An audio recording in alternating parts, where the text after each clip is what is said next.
Hello everyone, welcome to Deeksha Karnataka YouTube channel. I hope you are doing well. So let me know if you can hear me. I will wait for a few seconds till everything is synchronizes, right? Yeah.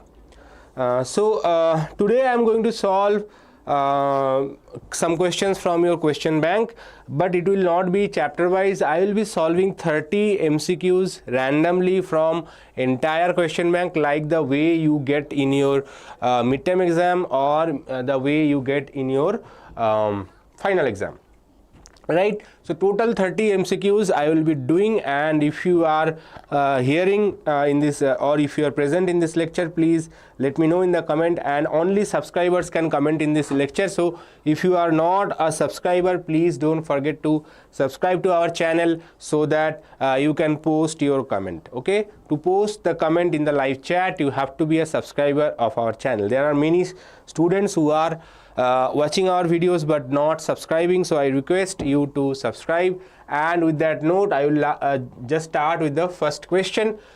Dipole moment is a vector quantity which is pointing from, so dipole moment is a vector quantity which points from some where to somewhere.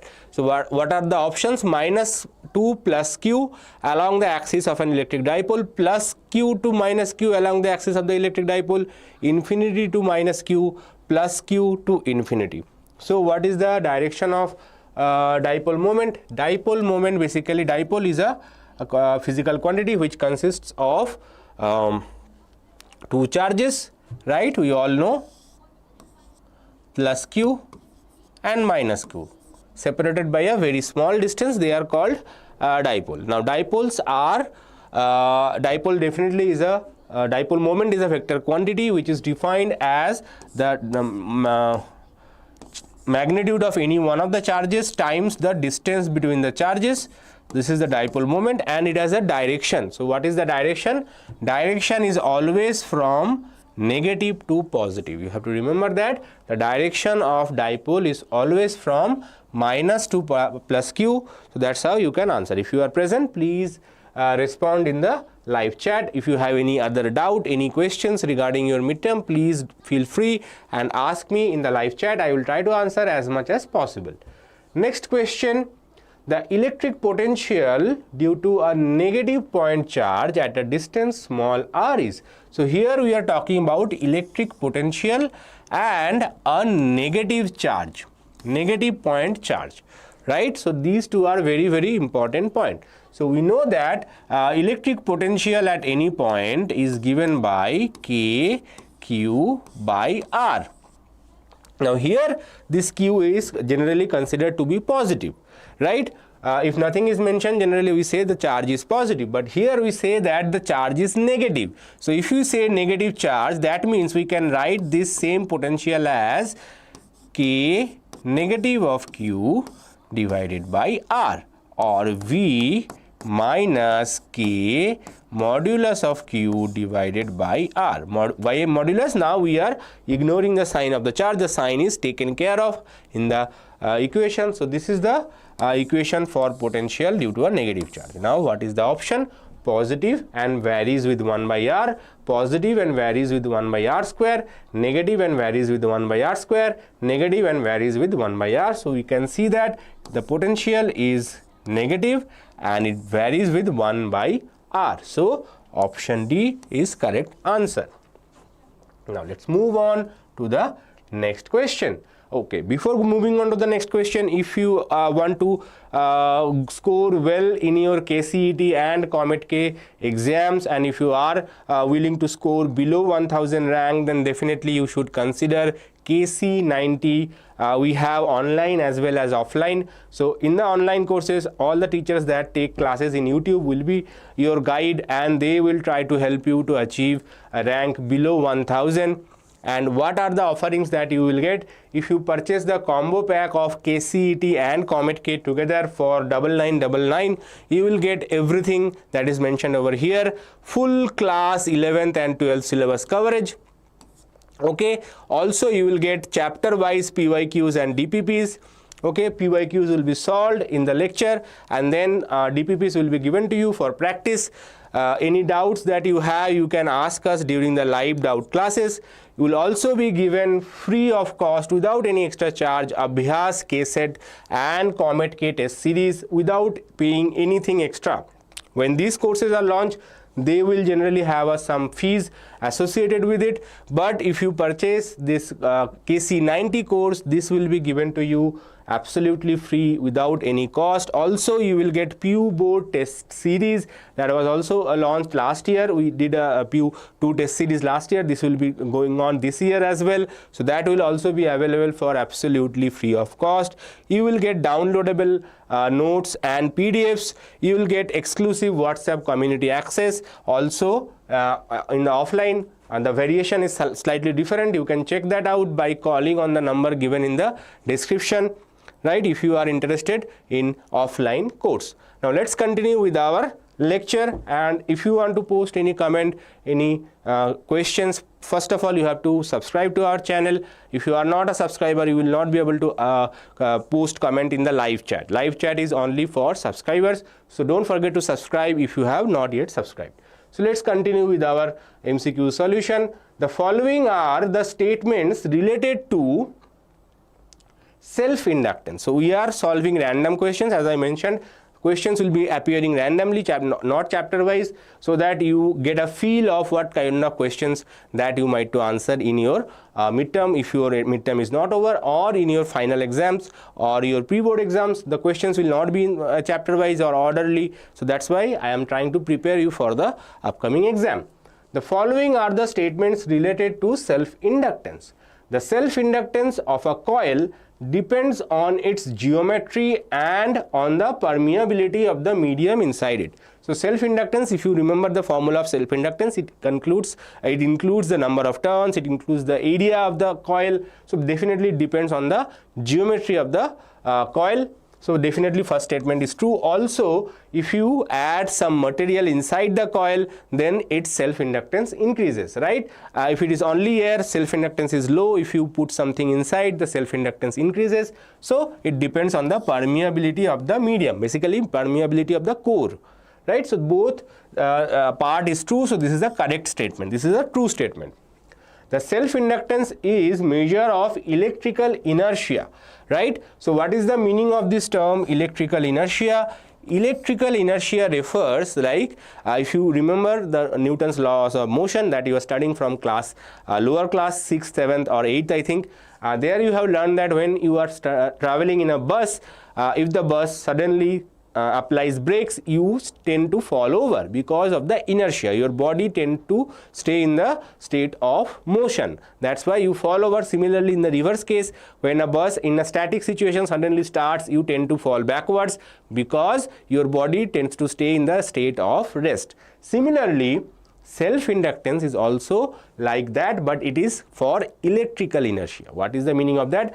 As soon as you try to increase the current in a coil, as soon as you try to increase the current in a coil, the coil tend to oppose that, like the way mass tend to oppose the state of motion. Similarly, inductance tend to oppose the current that might increase or decrease, increasing or decreasing both way. So that's why self-inductance is also called electrical inertia, and it opposes the change in the current in the coil. So this is a correct statement. So both statements are true.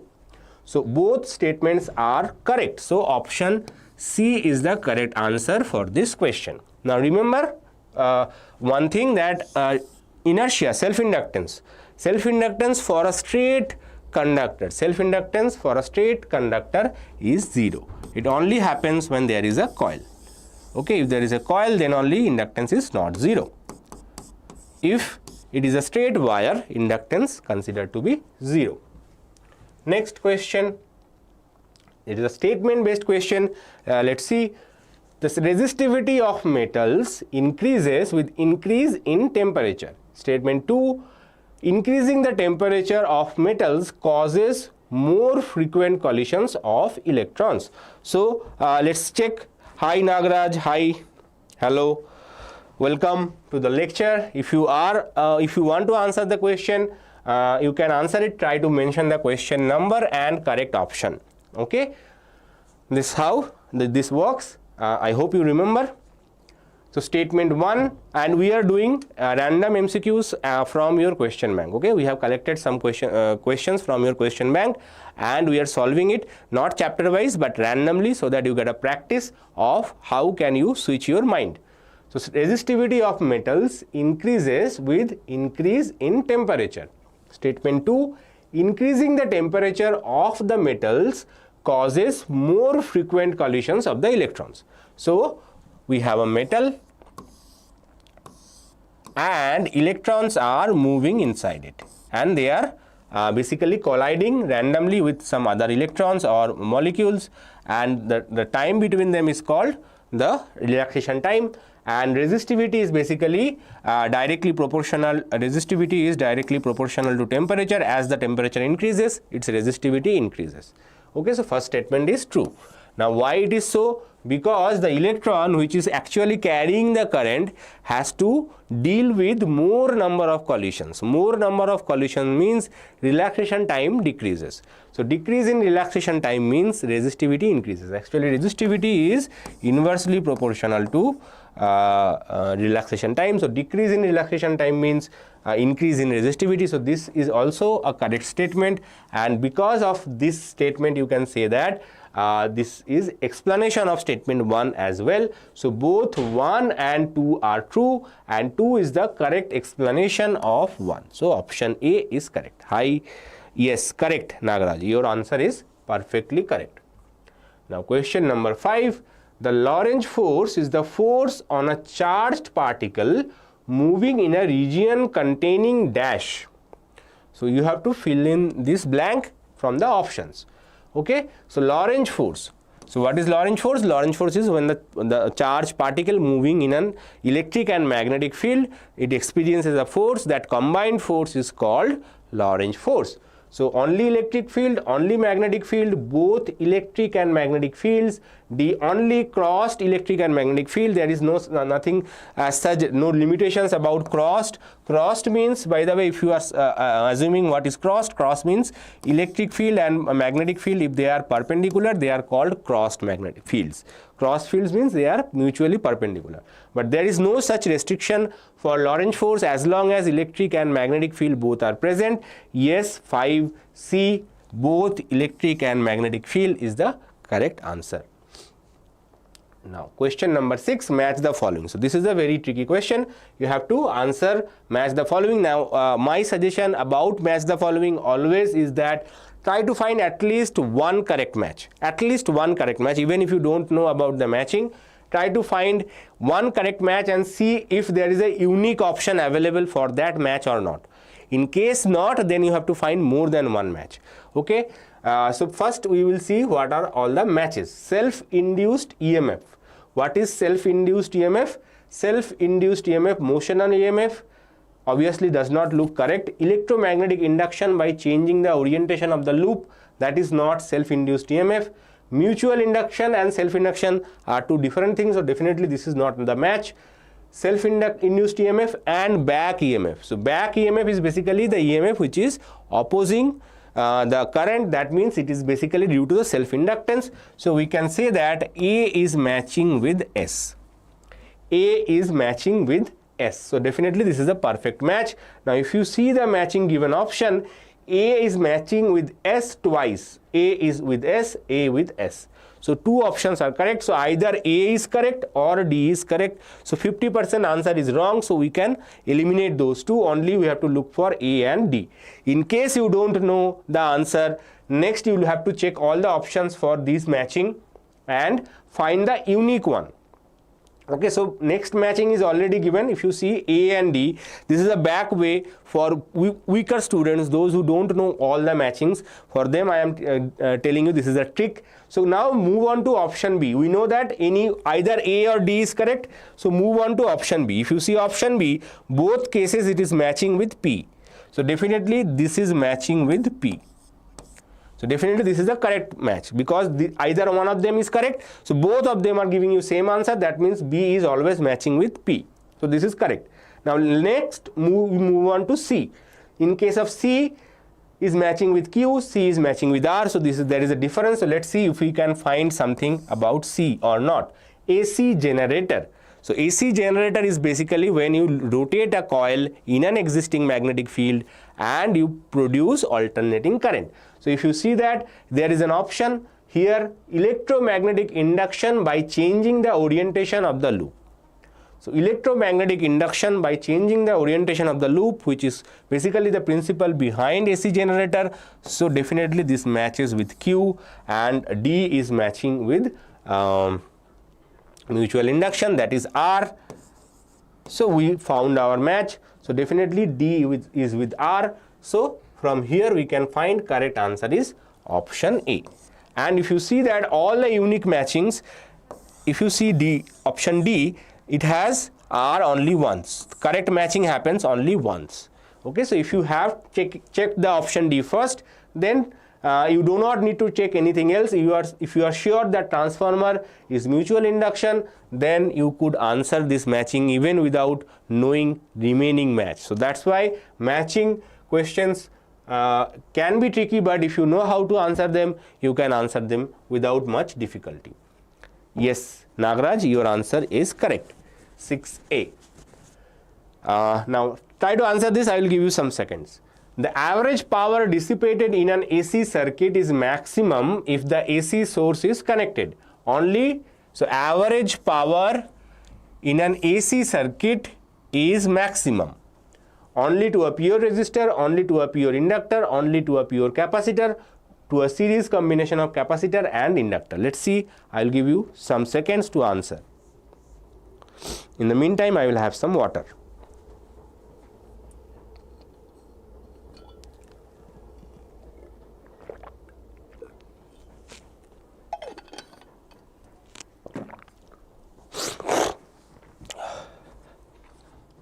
So what about average power? Average power in case of inductor and capacitor, both cases average power is 0. Okay, both inductor and capacitor average power is 0. Only a resistor can have consume some power. You have to remember that. In LCR circuit as well, average power by capacitor and inductor are 0, but resistor is always the maximum. That's why when the circuit is in resonance, capacitor and inductor, they cancel each other. So that's why the power consumed is maximum. So only a pure conductor will have the highest power consumption. Yes, 7A is correct. Now next question, move on to the next question. The displacement current is due to flow of electrons, flow of protons, changing electric field, changing magnetic field. So displacement current is basically when electric field changes. Okay, so if you have studied the electromagnetic wave chapter, you can answer it. Otherwise, I am telling you the answer. Displacement current is when electric field changes, and because of the change in electric field, it produces a current. It happens when a capacitor plates are being charged using a battery. If you charge a battery, charge a capacitor using a battery, okay, current flows here, but there is no current in between the capacitor plates because there is air. So what happens here is that changing electric field as the capacitor getting charged, that changing electric field is having some current which is called displacement current. It is not like a physical current, but it is called displacement current, and this is due to changing electric field. So 8C is correct. Network issue, sir. Network issue. Okay, no problem. No problem, Nagaraj. It might happen. You take your time, answer slowly as much as possible. Question number 9. Statement number 1. The net magnet, always if you are lagging behind, try to keep up with the live. That is very important. You should keep up with the live first. Statement number 1. Net magnetic flux through any closed surface is 0. Statement number 2. The number of magnetic field lines leaving the surface is balanced by the number of lines entering it. So what is the meaning of that? Net magnetic flux through any closed surface is 0. So net magnetic flux through any closed surface is 0. So number of field lines which is exiting the field, the same number of line must enter it back, so that the total total magnetic flux is always 0. Okay, so both statement 1 and 2 are true, and 2 is the correct explanation. So option A is correct for question number 9. Now let's move on to the question number 10. Right? Yes, both are true, and 9A. Yes, correct Nagaraj. Now next question, the electromagnetic waves with lowest frequency among the following are. So electromagnetic waves with the lowest frequency means higher wavelength. So you have to remember the relationship between frequency and wavelength is that if the frequency is high, wavelength is low, and if frequency is low, that means wavelength must be high. So out of these waves, which will have the highest wavelength? That is the answer. Now we know that gamma ray has the smallest wavelength, UV ray somewhat in between, microwaves also in between. Radio waves have the highest wavelength, thus it will also have the smallest frequency. I feel that in terms of wavelength, it sometimes is easier to remember. So that's why I use, if you are comfortable with frequency, that is also okay. So radio waves have the highest wavelength, that means it will have the lowest frequency. So correct answer is radio waves. Okay. Now question number 11. Current density is a scalar and SI unit is ampere meter square. A vector and SI unit is this is not SU, this is SI. Okay, SI unit is ampere per meter cube. Vector and its SI unit is ampere per meter square. Scalar and its SI unit is ampere per meter. Let's see who can answer. This is an easy question. Current density. If you forget what is current density is basically represented by the symbol J. Okay, J is equal to sigma E, alternative form of Ohm's law, right? So definitely this is a vector quantity because electric field is a vector quantity. So definitely either B or C is the answer. Now you have to remember that current density is basically given by current divided by area. So current's unit is ampere and area is meter square. So its unit is ampere per meter square. So option C is correct. If you have any doubt, yes. Hi Yukta. Yes, correct. Nagaraj and Yukta, both of you are correct. But Yukta, if you are answering, try to mention the question number so that I can see which question you are answering. Because we are doing a lot of questions, 30 questions. I want to complete this session quickly, right? So try to answer it a little fast. A straight conductor of length L is moving with a velocity v in the direction of a uniform magnetic field of strength B. The magnitude of EMF induced between the ends of the conductor is. So we have a conducting rod which is moving with some velocity v, okay, and what is the EMF induced between the ends of the rod? The magnetic field is given here B. Okay, the length of the wire is given L. So what is the induced EMF? So this is the simplest version. In KCET there are some complex version of this question as well. So in KCET similar question comes but slightly tricky, not that exactly simple answerable. So 12A BVL or BLV, yes, BVL or BLV, 12A is correct. Yes, yes, Yukta and Nagaraj both are correct. Nagaraja. Now this is an interesting question. The given figure is related to Gauss law in electrostatics. Phi equals to Q by epsilon naught, where Q is equals to. So you have to find, if you want to apply Gauss's law in this given configuration, what is the value of this Q? Okay, that is the question. You have to find this Q from this given configuration. Is it 2 microcoulomb? Is it minus 6 microcoulomb? Is it minus 8 microcoulomb? Or is it 6 microcoulomb?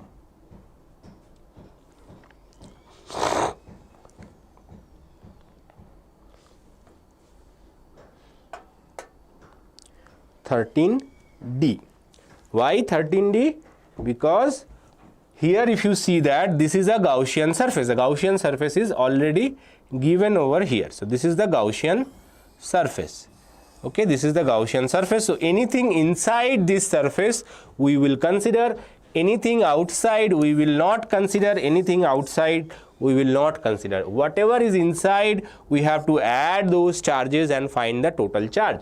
In this case, minus 2 microcoulomb plus 8 microcoulomb. So total charge is definitely minus 2 plus 8 is 6. So option D is definitely the correct answer. 6 microcoulomb, option D is correct.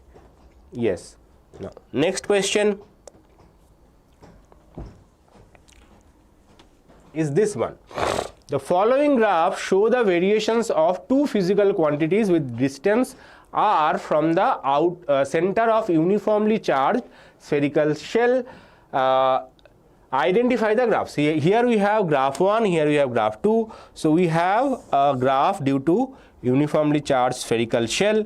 The radius of the shell definitely is capital R, and here you have two graphs. You have to identify them. First graph shows the variation of E versus R, second graph shows V versus R, first graph shows V versus R, second graph shows E versus R, both graphs shows variation of V versus R, both graphs shows E versus R. So definitely you can eliminate option C and D, definitely they are not same. So either A is correct or B is correct. So yes, 14 option B. First graph is V versus R. So if you see that this is the point where you can identify, this means the potential is constant inside the shell. So V is equals to constant, and outside the shell this is the electric field, this is the potential. So definitely first graph shows V versus R, second graph shows E versus R, because inside the spherical shell electric field is 0. So here you can say this is 0,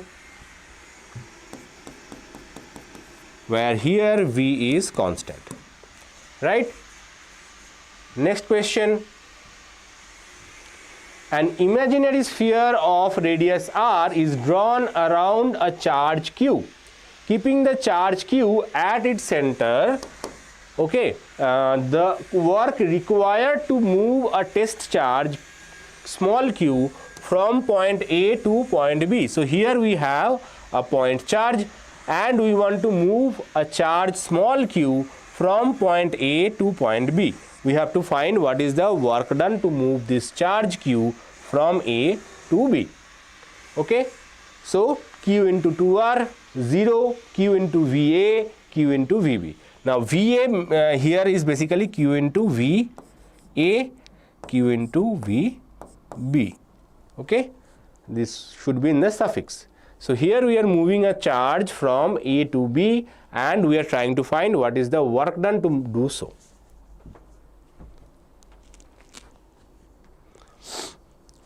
(15A). Okay, now let's see. So here we have a small charge capital Q. So now if you consider this point, what is the potential of this point QA?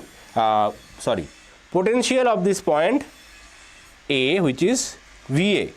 So VA will be K capital Q divided by R. Okay, it's a scalar quantity, the direction does not matter. What about B? So VB. So VB is equal to K capital Q by R.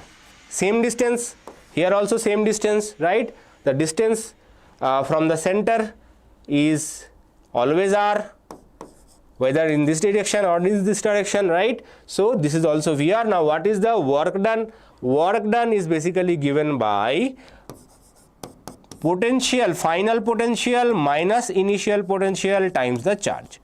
Now what is the final potential? KQ by R. What is the initial potential? KQ by R and small q. So if you see, they cancel. So 0 into Q and it is equals to 0. So the work done is 0. This is the basic fundamental calculation. But you can remember that for a point charge, this sphere or circle represents an equipotential surface. For a point charge, this sphere represents an equipotential surface, and to move a charge within the equipotential surface is always 0. Okay, Nagaraj? So, because it's an equipotential surface, to move a charge from one point to another will always be 0. Okay, so this is the slightly advanced answer. This is the mathematical approach, but clear-cut answer. This is slightly advanced. Equipotential surface, you have to identify equipotential surface, then you can answer this. But this question, if it is coming in, suppose in KCET they say that I move it by say some angle theta, okay, what will be the work done? Same question, but they will try to make it complicated by giving you some angle theta. So in that case, you have to say that, okay, this is an equipotential surface, work done will be 0. Okay, now let's move on to the before going on, obviously I will request you to consider KC 90, where you are getting 90-day complete comprehensive crash course for KCET as well as Comet K, and combined offer price is 9999. What you will get? You will get complete syllabus coverage of class 12th and 11th. You will get chapter wise previous year questions solved by us, and you will also get Abhyas KCET test series absolutely free of cost, Comet K test series if you are buying the combo pack, Comet K test series absolutely free of cost, PU2 board test series absolutely free of cost, live doubt classes. You will also get downloadable PDF and lecture notes. You will get DPPs also, and exclusive WhatsApp community to discuss your problems with us, and everything is for 9999. If you are not interested in 9999, you can buy only KCET crash course, which is available for 5999, or only Comet K crash course available for 5999. Now let's move on to the next question. This is an interesting question. The equivalent capacitance of the combination is, so here we have three capacitors, C1, C2 and C3. You have to find the equivalent capacitance of this combination. So here we have two capacitors, they are connected in series, this one is connected in parallel. Now when two capacitors are connected in series, their equivalent capacitance is given by C1 C2 divided by C1 plus C2. This is the shortcut formula, right? In case of capacitors, series is equivalent to parallel of resistors, right? In parallel resistors we use the formula. Similarly here, because it's a capacitor and they are connected in series, we can apply the same concept over here. Now this combination is connected in parallel with this, so parallel means we have to add C3 with this. Now we have to simplify this. So C1 C2 plus C3 C1 plus C2, okay, divided by C1 plus C2. Right now, organize C1 C2 plus C2 C3 plus C3 C1, okay, divided by, this is just a nicer way to write. When you multiply these two quantities, C3 C1, okay, C2 C3, right? So just a nicer way to organize it, and you will see that this will be 1 by the way. So this is the correct answer, option D. Okay, 16 option D, not B. Okay, not B, it will be D. Be careful. Okay, so you have to check the denominator as well. So denominator is C1 plus C2, not C1 plus C2 plus C3. Okay. No, Yukta. Yukta 16D will be the answer, not 16B. Okay, clear? Now answer this question. This is an easy question. The susceptibility of ferromagnetic substance is. So what is the susceptibility of ferromagnetic substance? Ferromagnetic substance which is strongly attracted by magnetic field. So what is the susceptibility? It is greater than 1, it is 0, it is very greater than 1, or it is less than 1. Yukta is saying option C. Yes, it is very greater than 1. Anything very greater than 1 is always a ferromagnetic substance. So that means correct answer is option C. Now next question, question number 18. Which of the following, yes, C, Nagaraja also correct.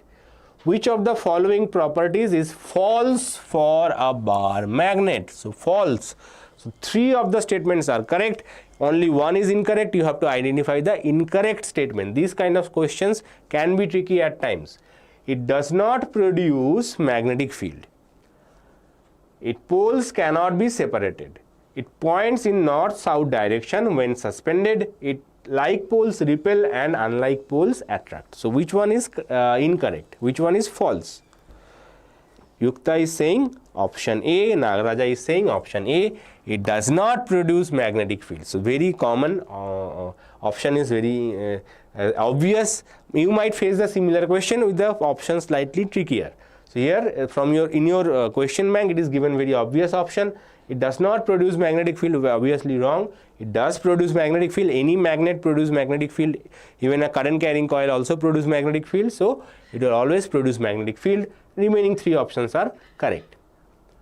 A susceptibility of a certain magnetic material is 400. What is the class of the magnetic material? Diamagnetic, paramagnetic, ferromagnetic or non-magnetic? So you have to identify whether this is a what type of material this is. Now 400 is what type of number? That is the major thing. Is it a small number? It is a big number. Okay. Let's see. Yes, Yukta is saying ferromagnetic. Sir, how long does this take lecture? Yukta, I will try to complete it within another 15 minutes. Okay, it will go for another 15 minutes. By then it will be over. Okay, definitely it's a ferromagnetic substance because this number is very, very greater than 1, right? So that's why it's a ferromagnetic substance. The expression for motional EMF, only BVL, BVL sin theta, BVL cos theta or BL by V. So what is the general expression for motional EMF? Very tricky question. Okay, very tricky question. Let's see. Option A, yes, it's BVL. There is no cos theta or sin theta in the motional EMF expression.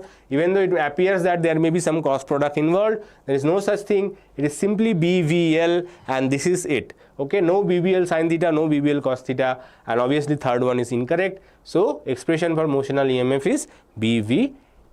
Now question number 21. To induce EMF in a coil, the magnetic flux linking must remain constant, must increase, must decrease, both B and C. Let's see, easy question. Hello Nasim, enough sir, take read. What are you saying Nasim? Hi sir, your all questions came but last year. I didn't understand your question. Yes, option D is both. Nasim, what is your take rest? Okay.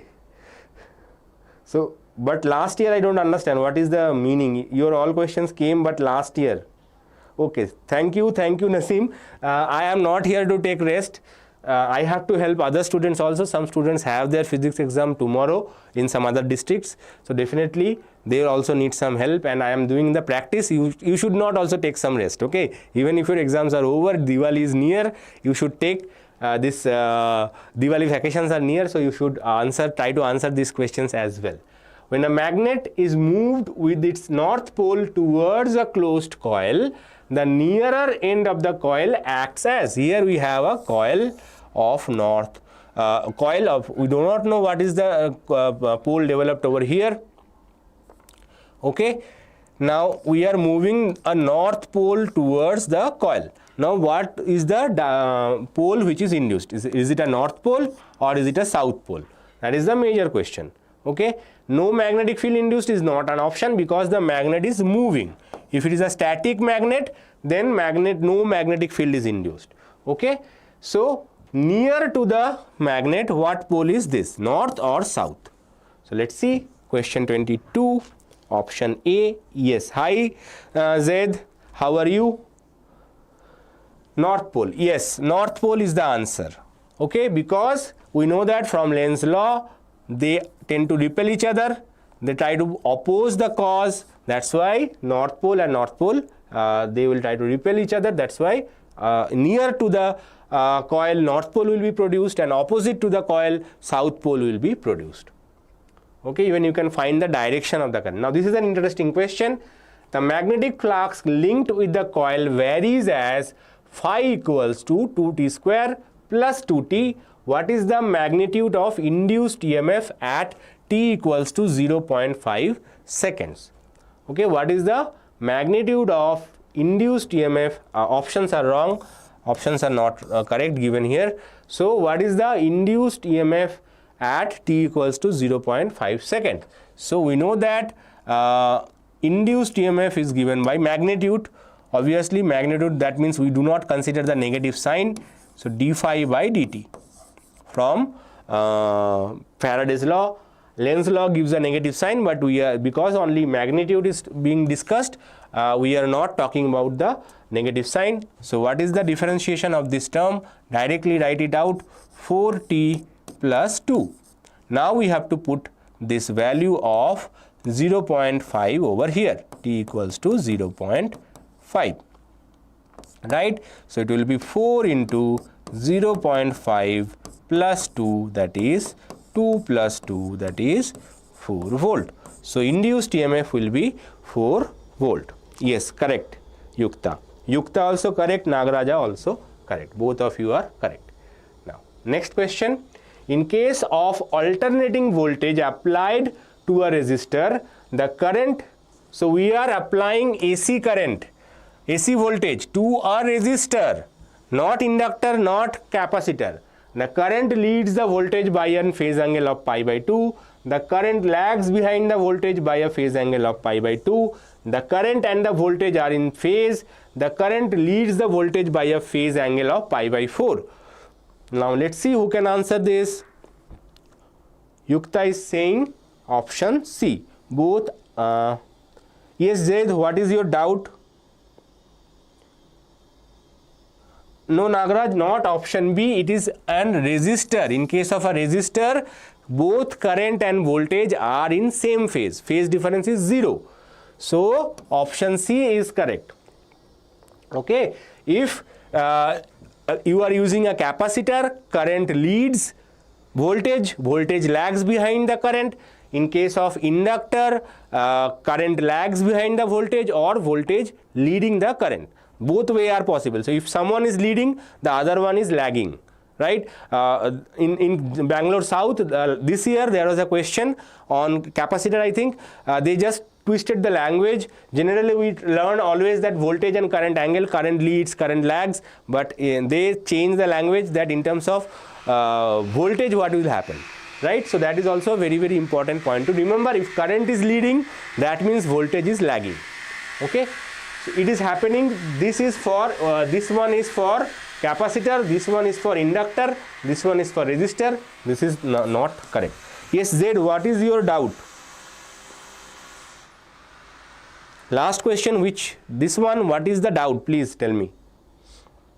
Please type your doubt so that I can answer it. Now this is another question from AC.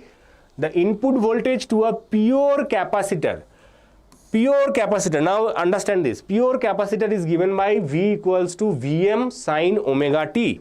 So whatever information I gave you in the previous question, you have to apply that and find the correct answer. So input voltage is Vm sin omega t. What is output voltage? So it is Im sin omega t, Im sin omega t plus pi by 2, Im sin omega t minus pi by 2. Okay, and cos omega t plus pi by 2. Let's see. This is a very interesting question. Okay, Nagraj. 25B. Yukta is saying option A. Why option A? If this and this means both are sin omega t, right? So both are sin omega t means phase difference is 0. So phase difference 0 means definitely for pure capacitor phase difference is not 0, right? In case of capacitor, current leads. Leads means plus. Leading means plus. So that means current leads the voltage by an angle pi by 2. So if voltage is given for a capacitor, then definitely it will be plus pi by 2. So option B is correct. If the same question is asked using an inductor, then option C would have been the correct answer. Okay, this is not correct. Sine to cos abruptly you cannot change it unless you do it like plus sine and plus pi by 2 and then you change it. That is possible, but then you have to consider the sine plus and minus. So that is one thing. You can say that okay, this might be Im cos omega t, because plus pi by 2 all sine tan cos, so that's why sine is positive. So you can say okay, this can be written as cos omega t. That is fine. But otherwise you cannot change sine to cos otherwise. Okay, if the same option is given in competitive exam, they might give you an option where it says Im cos omega t. So you might get confused. What is it? But you should remember this complementary angle principle and you can convert it, right? Now, next question. The following figure represents a variation of voltage and current of an AC with time. The solid line represents the instantaneous voltage while the dashed line represents the instantaneous current.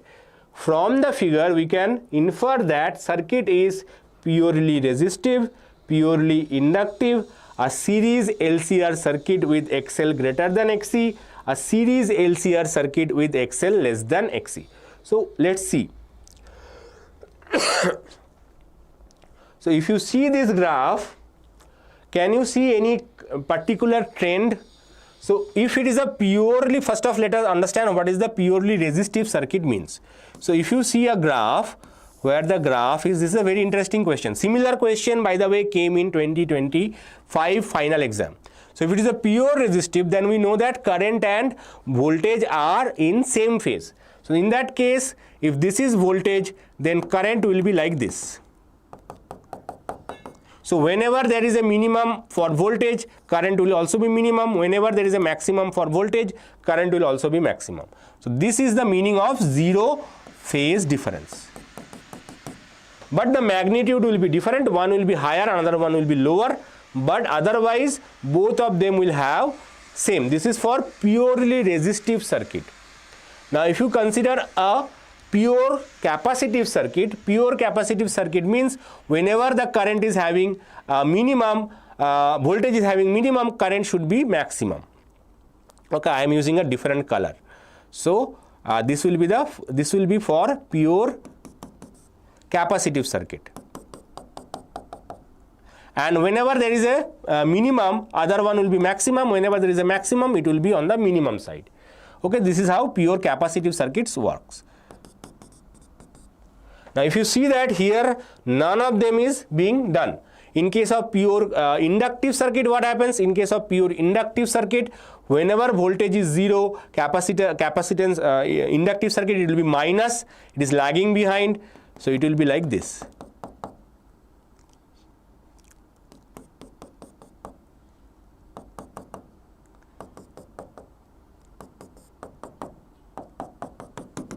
So this one is inductive, this one is capacitive, and the dotted inside one is, this one is resistive.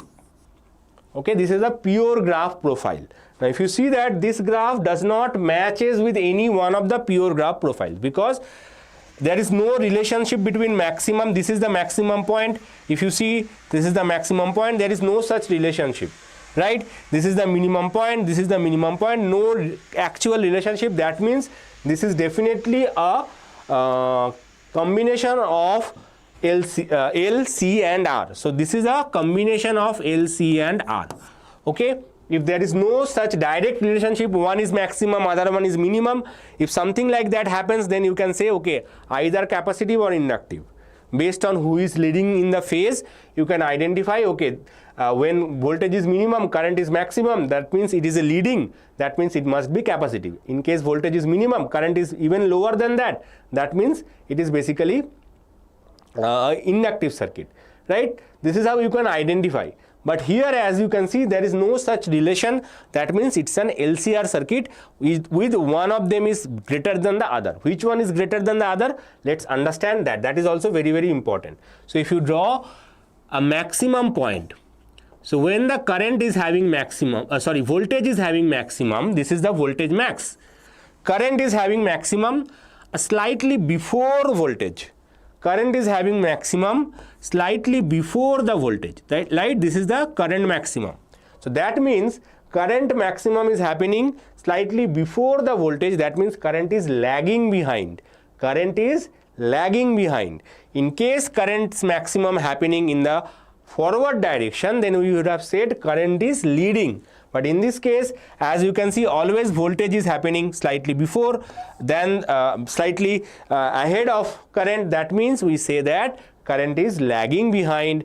Current lag means in the circuit, XL definitely greater than XC. XL is obviously greater than XC. It is a LCR circuit with XL dominating XC. That's why current lagging behind. Current lags behind means inductance is dominating the capacitance. So option C is correct. Very difficult question, I agree with that, but very, very interesting question, and this type of question did came in the 2025 as a part of MCQ.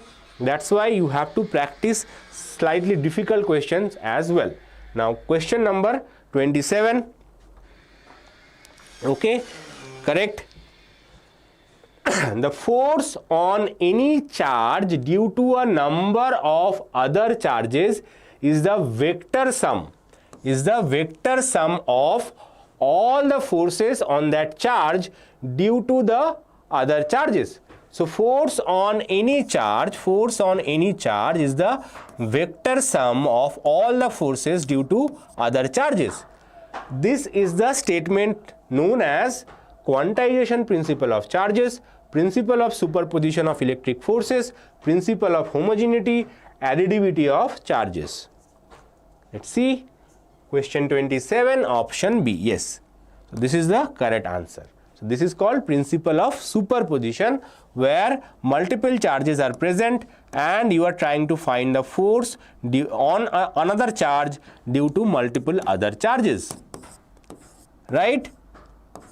So this is how you do it. You take the test charge and you calculate all the forces acting on it and then do the vector addition. Now next question, two more questions after this, and we have 5 fill in the blanks as well. So total 35 questions. We will fill in the blanks will not take much time.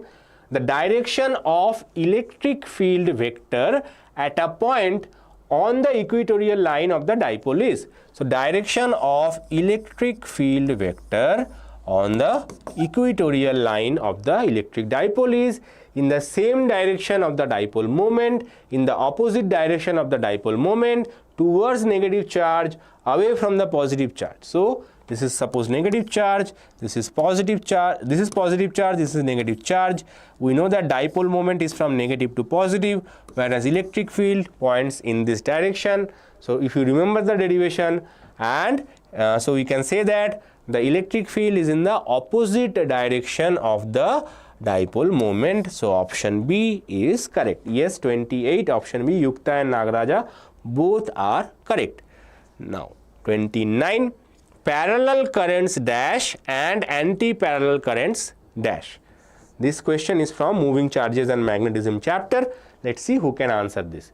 So parallel currents attract or repel. So you have to find the correct combination. Okay, so attract, both of them are attracting or both of them are repelling, or one is attracting, one is repelling. So you have to find that combination. Okay, 29C, Nagaraja is double sure, attract and repel. So parallel currents always attract, anti-parallel currents always repel. Okay, so they always attract, parallel currents always attract, whereas anti-parallel currents always repel. So option C is correct. Now next, last question. A planar loop carrying a current I having n closely wound turns and an area A possesses a magnetic moment M, where M equals to Ni by A, M equals to A by Ni, M equals to Nia, M equals to 1 by Nia. So I will not tell you the answer, the hint is given in the question itself. Nagaraja is saying Yukta, option D you are saying this one, this one. So you have to remember that magnetic moment due to a single coil carrying current I and having a surface area A is given by current into area. Okay, current into area is the magnetic moment due to a single coil. Now, if you consider n number of turns, if the number of turns is n, then it becomes National Investigative Agency, NIA. Okay, so you can remember it like this: National Investigative Agency, which is an like CBI and CID. It's a investigation agency, and correct answer is NIA, not 1 by NIA. Okay, now fill in the blanks. In a charge distribution, the ratio of electric charge to the length is dash charge density.